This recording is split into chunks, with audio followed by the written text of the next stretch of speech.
তো বন্ধুরা, বড় একটা সুখবর মুখ্যমন্ত্রী জানিয়ে দিয়েছে 17 তারিখ থেকে অন্নপূর্ণা ভান্ডারের টাকা 3,000 টাকা প্রত্যেক মহিলার অ্যাকাউন্টে ঢুকে যাবে। ঘোষণা দিয়েছে। তো বন্ধুরা, আর বেশি সময় নয়, আর কয়েকটা দিন অপেক্ষা করলে কিন্তু 17 তারিখ থেকে কিন্তু আমাদের টাকা পাওয়া শুরু হয়ে যাবে, প্রত্যেকটা অ্যাকাউন্টে ঢুকে যাবে।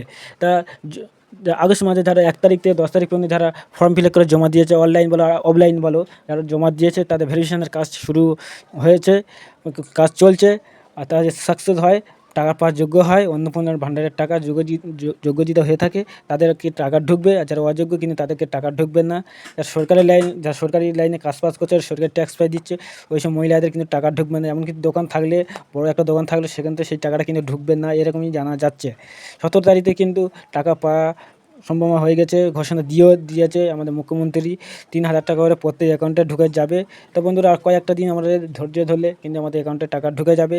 তবে চলো, যারা আগস্ট মাসে যারা টাকা পেয়েছে, কিংবা জুন মাসে যারা টাকা পাচ্ছেন, কিন্তু যে আগস্ট মাসে টাকা পাবে এমন কোনো ব্যাপার না। অনেক থেকে কিন্তু নাম কেটে বাদ যাচ্ছে।